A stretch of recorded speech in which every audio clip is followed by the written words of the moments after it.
অবশেষে তারেক রহমানের দেশে ফেরার দিন তারিখ জানালেন বিএনপি মহাসচিব।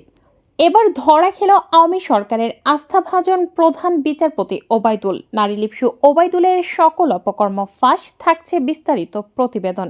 এতক্ষণ শুনছিলেন সংবাদ শিরোনাম, এখন থাকছে বিস্তারিত। ভোটারবিহীন নির্বাচনের মাধ্যমে প্রধানমন্ত্রী পদে বসার মাত্র ৮ মাসের মাথায় শেখ হাসিনার পতন ঘটতে পারে, এমন ধারণা পলাতক প্রধান বিচারপতি ওবায়দুল হাসান শাহীনের কাছে ছিল না। ২০২৪ সালের ৫ আগস্ট দুপুরের পরও তিনি আপিল বিভাগের অন্য বিচারপতিদের সঙ্গে নিয়ে সম্প্রতি মানবতাবিরোধী অপরাধে মৃত্যুদণ্ডপ্রাপ্ত হাসিনাকে আইনগত সুরক্ষা দেওয়ার চেষ্টা করেন। সেনাপ্রধানের ভাষণের পর একটি রায় দিতে হতে পারে, এমন নির্দেশনা ছিল হাসিনার পক্ষ থেকে। একাধিক সূত্র এ তথ্য নিশ্চিত করেছে। সূত্র জানায়, ক্ষমতাচ্যুত হাসিনা গণভবন ত্যাগ করার পর ওবায়দুল হাসান ভারতে পালানোর পরিকল্পনা করেছিলেন। তিনি একটি অ্যাম্বুলেন্সে করে প্রধান বিচারপতির সরকারি বাসভবন ছেড়ে কাকরাইলের জাসেস কমপ্লেক্সে যান। এ সময় তার পরনে ছিল লুঙ্গি আর গেঞ্জি।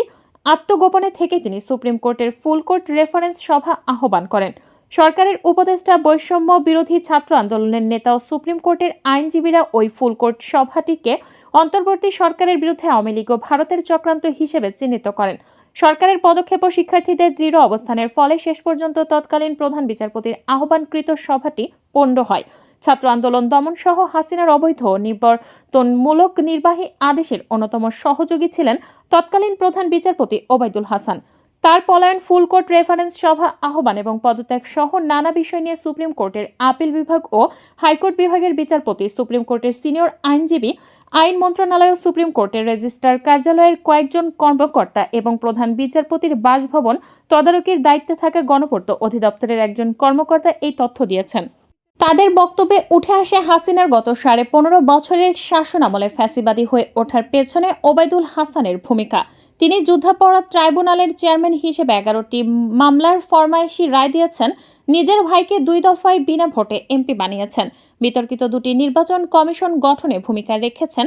এছাড়া ডিবি হারুনের কাছ থেকে তরবারি এবং ছাত্রলীগ নেতাদের কাছ থেকে ফুলের তোড়া নেওয়া, সব মিলিয়ে নানা বিতর্কিত কর্মকাণ্ডের চিত্র দেখা যায়। হাসিনার পতন ও পলায়নের আগে এবং পরে তাকে রক্ষায় ওবায়দুল হাসানের নানা উদ্যোগ ও পদক্ষেপের কথাও তার সঙ্গে বিচারিক দায়িত্ব পালনকারী কয়েকজন বিচারপতি তুলে ধরেছেন। এসব অভিযোগ জানতে চাইলে ওবায়দুল হাসানকে একাধিকবার কল করা হয়, তবে তিনি ফোন রিসিভ করেননি। মেসেজ পাঠানো হলেও কোনো সাড়া পাওয়া যায়নি। ২০২৪ সালের আগস্টের শুরুতে ছাত্র জনতার আন্দোলনে উত্তাল হয়ে ওঠে দেশ। বৈষম্য বিরোধী ছাত্র আন্দোলনের পক্ষ থেকে এক দফা দাবিতে ঢাকা অভিমুখে লং মার্চ কর্মসূচি ঘোষণা করা হয়। মূলত লং মার্চের তারিখ নির্ধারণ করা হয় 6 আগস্ট, তবে কিছুটা পরিবর্তন করে 4 আগস্টের জন্য আগাম ঘোষণা করা হয়। পরশু নয়, কালকেই লং মার্চ টু ঢাকা। প্রধান বিচারপতির দপ্তরের সঙ্গে সংযুক্ত একজন কর্মকর্তা জানিয়েছেন, 5 আগস্টের এই 7 শব্দের কর্মসূচি রাত থেকে ওবায়দুল হাসানকে বিচলিত করে তোলে। ওবায়দুল হাসানের সঙ্গে আপিল বিভাগের ফুল বেঞ্চের বিচার কার্যক্রমে অংশ নেওয়া একজন বিচারপতি বলেন, পরিস্থিতি আমরা নিবিড়ভাবে পর্যবেক্ষণ করছিলাম। 6 আগস্ট লং মার্চ ধরে আমরা আদালতের কার্যক্রম ঠিক করি, কিন্তু 4 আগস্ট রাতে যখন ঘোষণা করা হয় পরশু নয় কালকেই লং মার্চ, আমরা কিংকর্তব্য বিমূঢ় হয়ে পড়ি। রাতেই প্রধান বিচারপতির আয়োজনে 2 দফায় ভার্চুয়াল বৈঠক করা হয়। তিনি আরও জানান, শিক্ষার্থীদের আন্দোলন রাজনৈতিক হলেও প্রধান বিচারপতি তা আদালতে টেনে আনার চেষ্টা করেন। আন্দোলন করে উচ্চ আদালতের রায় পাল্টানো যাবে না। প্রধান বিচারপতির এমন মন্তব্য ছাত্র জনতার আন্দোলনের নতুন মাত্রা যোগ করে। হাসিনার পতনের 5 দিন আগে অর্থাৎ 31শে জুলাই দেশব্যাপী মার্চ ফর জাস্টিস কর্মসূচি পালন করে শিক্ষার্থীরা। ওই দিন সুপ্রিম কোর্টে ব্যাপক হাঙ্গামা হয়। ঢাকা বিশ্ববিদ্যালয় সহ রাজধানীর বিভিন্ন শিক্ষা প্রতিষ্ঠানের হাজার হাজার শিক্ষার্থী সুপ্রিম কোর্টের গেট ভেঙে আদালত কক্ষে প্রবেশ করে। 4 আগস্টের শেষ ভার্চুয়াল বৈঠকে এসব বিষয় নিয়ে আলোচনা হয়। তাই 5 আগস্ট আদালতের কার্যক্রম বন্ধ রাখলেও প্রয়োজনে ভার্চুয়ালি আপিল বিভাগের কার্যক্রম চালানোর প্রস্তুতি রাখা হয়। সুপ্রিম কোর্ট সূত্র জানিয়েছে, 2024 সালের 5 আগস্ট আদালতের কার্যক্রম বন্ধ ছিল। তৎকালীন প্রধান বিচারপতি ওবায়দুল হাসান সকাল থেকে রাজধানীর কাকরাইল মসজিদ সংলগ্ন 19 হেয়ার রোডের সরকারি বাসভবনে অস্থির সময় কাটান।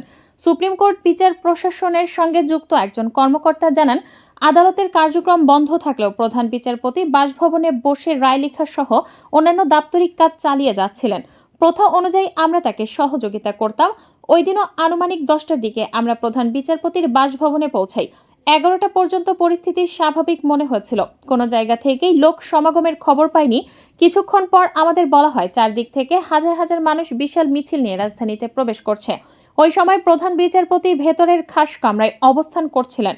12:30টার দিকে জানা যায় পুরো ঢাকা শহরে লাখ লাখ মানুষ বিভিন্ন দিক থেকে শাহবাগ ও শহীদ মিনারের দিকে যাচ্ছেন। বিষয়টি প্রধান বিচারপতিকে জানানোর পর তিনি বিচলিত হলেও আমাদের ছাড়ছিলেন না। রায়ের বিষয়ে হাসিনার নির্দেশনার কথা জানিয়ে ওই কর্মকর্তা বলেন, বেলা 1টার দিকে খবর আসে সেনাবাহিনী প্রধান জেনারেল ওয়াকারুজ্জামান জাতির উদ্দেশ্যে ভাষণ দেবেন। সংবাদটি প্রধান বিচারপতিকে জানানো হলে তিনি লাল টেলিফোনে কারো সঙ্গে কথা বলেন এবং কিছুক্ষণ চুপ থাকেন। এরপর আপিল বিভাগের অপর বিচারপতিদের সঙ্গে ভার্চুয়াল বৈঠক হওয়ার কথা জানানো হলে আমরা ব্যবস্থা করি। বৈঠকে সেনাপ্রধানের ভাষণ ও শেখ হাসিনার একটি নির্দেশনা নিয়ে আলোচনা হয়। বৈঠক শেষে বলা হয়, সেনাপ্রধানের বক্তব্যের পর আবারও ভার্চুয়াল বৈঠক হবে। প্রয়োজনে রায় দিতে হতে পারে, এর ইঙ্গিতও পাওয়া যায়। তবে সেনাপ্রধানের বক্তব্যের আগেই হাজার হাজার মানুষের মিছিল প্রধান বিচারপতির বাসভবনের দিকে ধেয়ে আসছে। এমন সংবাদ পাওয়ার পর আমরা নিজ দায়িত্বে দ্রুত এলাকা ত্যাগ করি। ওবায়দুল হাসানের বাসভবনে দায়িত্ব পালনকারী গণপূর্ত অধিদপ্তরের এক কর্মচারী জানান, প্রধান বিচারপতির সঙ্গে তার স্ত্রী ও মা ছিলেন। দুই পাশের দুটি গেটে 15 থেকে 16 জন পুলিশ নিরাপত্তার দায়িত্বে ছিলেন। রমনা থানা থেকেও বাড়তি নিরাপত্তা দেওয়া হয়েছিল। তবে বেলা 2:30টার কিছু পরে সব পুলিশ অস্ত্র ও নিরাপত্তা নিয়ে বাসভবন ছেড়ে চলে গেলে এলাকা অরক্ষিত হয়ে পড়ে। এর কিছু সময় পর আমরাও সেই এলাকা ত্যাগ করি। নিরাপত্তার দায়িত্বে থাকা পুলিশ গৃহ পরিচারিকা খান শামাদ আরদালি ও ব্যক্তিগত সহকারীরা 5 আগস্ট পরিস্থিতি আঁচ করে দ্রুত নিজের দায়িত্ব থেকে পালিয়ে যান। বাসভবন তখন থাকেন ওবায়দুল হাসান, তার স্ত্রী নাফিসা বানু এবং মা বেগম হোসনে আরা হোসাইন। হাসিনার নির্দেশ পালনের উদ্দেশ্যে তিনি হিয়ার রোডের বাড়িতে অবস্থান চালিয়ে যান। তার সঙ্গে বিচারিক দায়িত্ব পালনকারী একজন বিচারপতি জানান, সকাল থেকেই আমরা নিয়মিত যোগাযোগ রাখছিলাম। দুপুরের পর পরিস্থিতি খারাপ হলে আমরা তাকে বাসভবন ত্যাগের অনুরোধ করি। কারণ 2023 সালের 28 অক্টোবর প্রধান বিচারপতির বাসভবনকে কেন্দ্র করে বড় ঘটনা ঘটেছিল। এছাড়া শিক্ষার্থীদের বিষয়ে তিনি উন্মুক্ত আদালতে অনেক বিষোদাগার ও তাচ্ছিল্যমূলক বক্তব্য দিয়েছিলেন। এসব স্মরণ করিয়ে দিয়ে আমরা তাকে নিরাপদে বের হওয়ার পরামর্শ দেই। কিন্তু তিনি তৎকালীন প্রধানমন্ত্রী শেখ হাসিনার নির্দেশনায় সেখানেই থাকার কথা জানান। বিচারপতির বর্ণনায় বিকাল 3:30টার দিকে লাখো মানুষের মিছিল বাসভবনের কাছে পৌঁছালে প্রধান বিচারপতি ভীষণ ঘাবড়ে যান। তিনি ফোন করে উদ্ধারের অনুরোধ করেন। জাজেস কমপ্লেক্সে থাকা অ্যাম্বুলেন্সে তাকে উদ্ধার করতে পাঠানো হলে তিনি স্ত্রী ও মাকে নিয়ে পূর্ব পাশের গেট দিয়ে মগবাজারের দিকে বের হওয়ার চেষ্টা করেন। রমনা থানার সামনে আটকা পড়েন, পরে ইউটার্ন করে জাজেস কমপ্লেক্সে ফিরে আসেন। এরপর 8 থেকে 10 জন বিচারপতি তাকে অ্যাম্বুলেন্স থেকে নামিয়ে একটি বাংলোতে নিরাপদে নিয়ে যান। ওই সময় তার পরনে ছিল লুঙ্গি ও গেঞ্জি। পরে হাইকোর্টের একজন বিচারপতির বাসায় তাকে নেওয়া হয়। রাত 8:30টার দিকে অ্যাম্বুলেন্সে করে স্ত্রীকে সঙ্গে নিয়ে জাজেস কমপ্লেক্স থেকে বের হন।